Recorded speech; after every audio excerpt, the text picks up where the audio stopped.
7h52, vamos falar de futebol. Depois da derrota por 1-0 para o Macaé no último sábado, a diretoria do Guarani demitiu o técnico Evaristo Pisa. O substituto é Wagner Benazzi. O treinador é conhecido como o rei do acesso, porque já conseguiu subir de divisão com vários times. Agora o Guarani se encontra na zona de rebaixamento da Série C do Campeonato Brasileiro.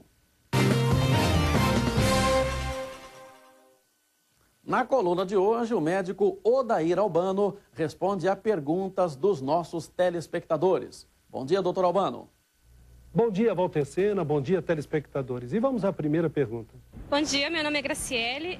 Eu gostaria de saber o que causa o ciclo menstrual muito longo, se tem alguma complicação para a mulher. Na verdade, a mulher costuma menstruar entre 27 e 28 dias. Ela tem uma menstruação, em torno do 14º dia ela tem a ovulação, e em torno do 28º, ela tem a outra menstruação.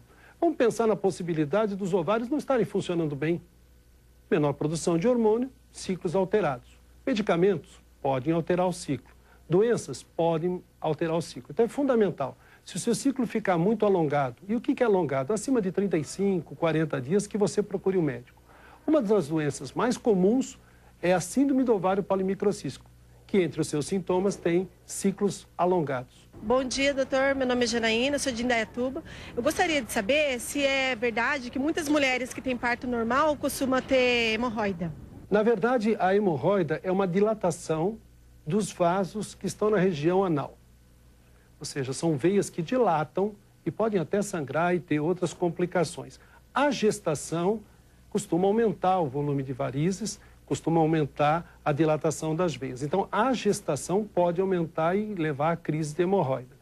O parto normal em si não é a causa fundamental para essa patologia. Bom dia, meu nome é Osmarina. Eu queria saber por que a minha filha tem muita dor de cabeça, ela tem 20 anos e muito nova para ter muita dor de cabeça. A cefaleia é muito frequente no Brasil e as tensionais também são muito frequentes. O fundamental é que, se ela for persistente, que haja um atendimento médico. Exatamente porque existem quadros que nós chamamos de enxaqueca, que são quadros que têm tratamentos específicos. E o abuso de analgésico, isso é um dado importante, pode piorar a dor de cabeça, porque em condições normais o corpo humano produz encefalina, que é um analgésico natural. Se você toma muito analgésico, você vai inibir a encefalina. Então você poderá ter uma dor de cabeça causada pelo abuso de analgésicos. Então é fundamental, se o sintoma for persistente, que você procure avaliação médica. Não havendo mais para o dia, me despeço e até a próxima semana. Uma exposição em Campinas conta detalhes do período em que uma jovem ficou no campo de concentração durante a Segunda Guerra Mundial. É a história de Anne Frank, a adolescente que escreveu no diário tudo o que se passava em pleno Holocausto. A nossa equipe também conversou com uma sobrevivente da Segunda Guerra que conviveu com Anne. O relato dela você confere agora na reportagem especial de Wilson Esmanhoto e Eliette Zanotti. Nas páginas, uma adolescente escreve mais do que os próprios dilemas e inseguranças da idade. O relato é de uma garota de 13 anos que documenta a rotina enquanto se esconde da Gestapo em Amsterdã, na Holanda. Ela, a família e outros judeus viveram numa casa igual a essa. O sótão foi o refúgio secreto por 2 anos.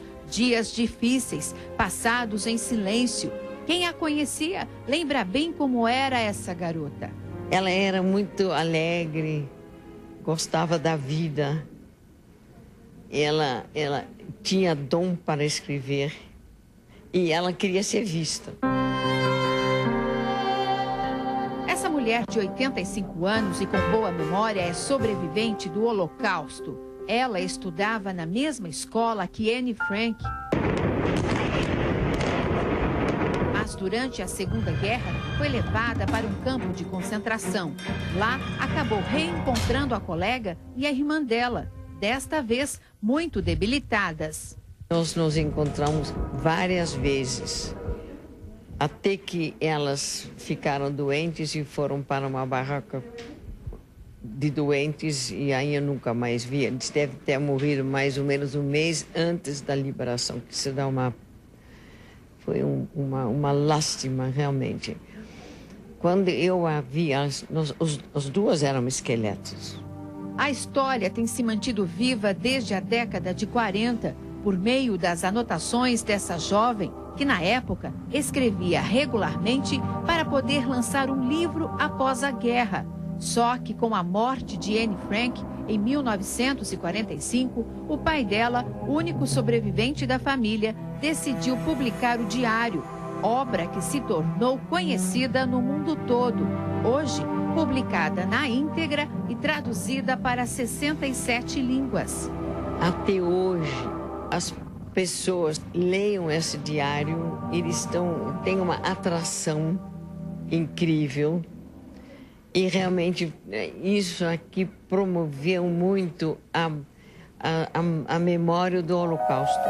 As experiências vividas por Anne Frank se tornaram exposição itinerante, histórias que ensinam valores, que até 2016 deve percorrer as 56 bibliotecas do SENAC no estado de São Paulo. A proposta é estimular a reflexão sobre os acontecimentos da época e a responsabilidade de cada um na construção de uma sociedade mais justa. A voz dela hoje é ouvida, é uma inspiração por muitos jovens, é o jovem falando com o jovem, e apesar dessa crueldade toda, ela continuou acreditando na bondade do ser humano. E isso que inspira hoje muitos jovens para também seguir o caminho que ela mostrou. Depois de sobreviver aos horrores do Holocausto em 1945, quando o campo foi libertado pelos ingleses, Nanette se deu conta que era órfã, doente, sem dinheiro, sem nada. Então, decidiu não enlouquecer, mas recomeçar a vida. Encontrou um homem com quem está casada há 61 anos. Frente à experiência que tem e os dias atuais, resta um pensamento. Como que Hitler manipulou o seu povo. E a lição que se tira disso é de hoje. Quanto que nós somos manipulados.